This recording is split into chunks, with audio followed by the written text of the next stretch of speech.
You needed it, and you pinned it on the one person who was too busy planning his life to look over his shoulder. You almost cost me my wedding, my career, everything. Sarah presses a button on her phone.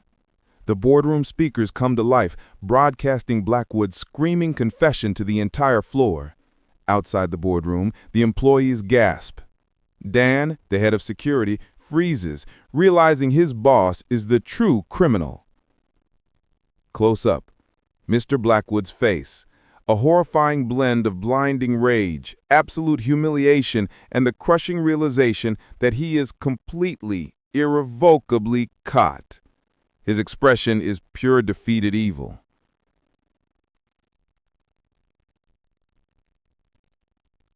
Sarah steps forward, takes Mark's hand, and looks at Blackwood with triumphant pity. The police are on their way, sir. Security has the full download. Your face, it says everything.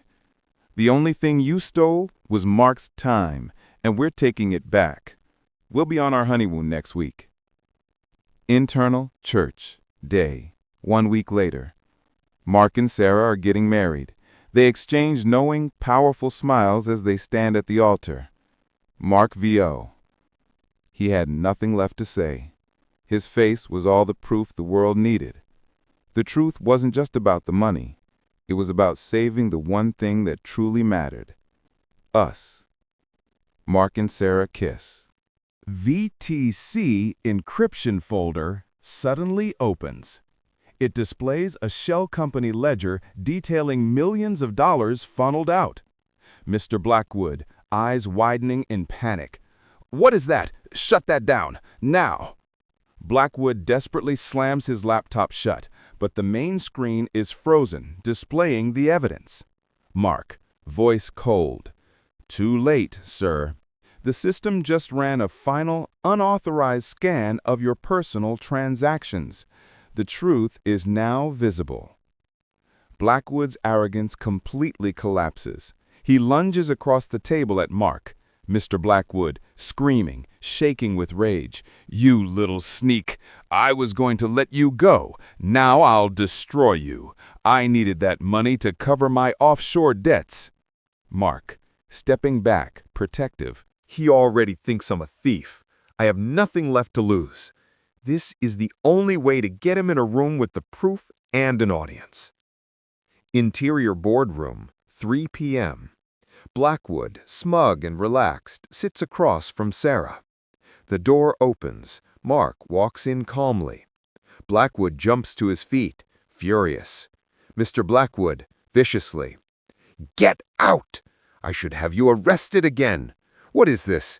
A pathetic attempt at a clean farewell?" Mark, standing tall. "No, sir. This is the final audit. I'm here to show you where the money really went. I believe you'll find the face of the thief quite familiar." Mark subtly checks his watch. Across the glass wall, on Blackwood's main monitor in his office, Mark grabs the small paper slip from his wallet and holds it next to the screen. The transaction codes match. Mark, a chilling, painful realization. The VTC payments didn't go out, Sarah. They came in. Blackwood created a dummy account in my name to receive the initial money, then funneled it through VTC to an offshore account. He framed me using my code because he knew I'd be the one to find the initial trace. Sarah, holding his hand tight. Then we use his own security system to hang him. Interior, accounting office, day. Mark and Sarah sneak back into the darkened main office area using Sarah's master badge. They approach Blackwood's private desk terminal. They load the encrypted proof onto his network, setting it to trigger and display the damning data on his main, high-resolution monitor at exactly 3 p.m. Sarah. "This is reckless, Mark. If he catches us—" Interior server room, night. The room is dark and humming loudly with machinery. Sarah quickly plugs a flash drive into the old, dusty server tower. She uses her COO master keycard to bypass the final level of security. She manages to locate and begin copying the VTC file. The door opens. Dan enters. Dan, suspicious. "COO, What are you doing in here? You look nervous. Sarah, cooling instantly. Professional voice. Quarterly diagnostic check. The network is slow. Do your job, Dan, and check the perimeter. I'll be done in 10 minutes. Dan hesitates, suspicious but compliant with her rank, and leaves. Sarah rips the flash drive out and runs. Stop! That's insane, Mr. Blackwood. Mark would never... He can't even access that level of funds without my counter-signature. Blackwood leans back, smiling a nasty, cold smile. Love makes people do stupid things, Sarah. Perhaps you two planned a lovely little getaway with the money, A luxurious wedding gift. Mark is pale, frozen, in absolute shock. Dan stands blocking the door, an impassive enforcer. Mark finally speaks, his voice a choked whisper, utterly devastated. No, I swear on my life, Sarah, I didn't touch a dime. But the proof is there. My code. How did... Blackwood, standing. The proof is your downfall. Clear out your desk. Security will escort you. And Sarah, reconsider that wedding. I'd hate for you to be tied to a jailbird. Dan grabs Mark's arm roughly. Mark looks desperately at Sarah, tears now streaming, but his eyes suddenly gain focus. He remembers the hidden slip in his wallet. He urgently locks eyes with Sarah, a silent, desperate message. Mark, softly, urgently, only for Sarah's ears. Sarah, check the old file server. The VTC folder. You have the master key. He's dragged out by Dan, leaving Sarah heartbroken and confused, but with a seed of direction. VTC. What the hell is that? He folds the slip carefully and hides it deep inside his wallet behind his old ID. Int, conference room, day. Mark, Sarah, Mr. Blackwood, and the grim head of security, Dan, are seated at the large table. Blackwood stands, dramatically slamming the Q3 report, the same one Mark submitted, onto the table. A section about a $2.3 million discrepancy is highlighted in red. Mr. Blackwood roars, eyes wide with false rage. The funds are gone, Mark.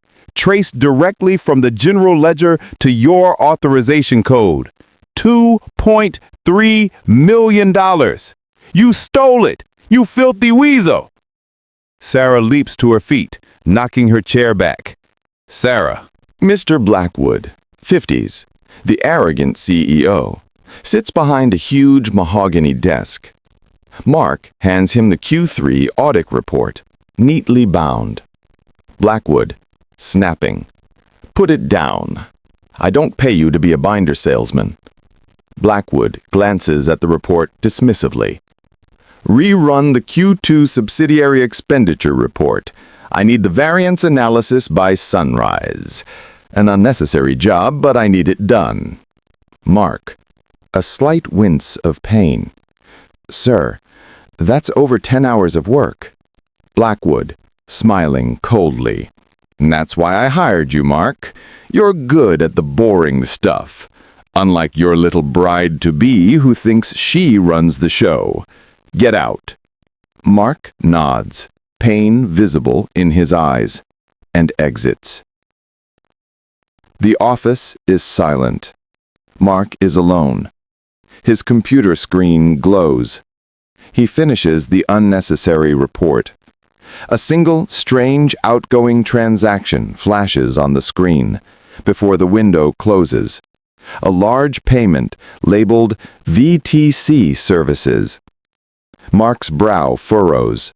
He tries to access the transaction log, but it's immediately blocked by high-level encryption. He quickly prints the small transaction slip. It's barely legible. A few half-packed moving boxes sit in the corner. The room is cozy but tidy. Mark, 30s, a meticulous accountant, sits at his desk, staring intently at a financial report on his laptop. Mark into phone. 5 more days until I marry the most beautiful COO in the city. And yes, I'm still auditing quarterly reports. Sarah VO. You are impossible, Mark. Just leave the numbers alone for one night. Mark, I can't. I need to leave everything spotless for my replacement. $2.3 million spotless. I'll be home in an hour. Promise.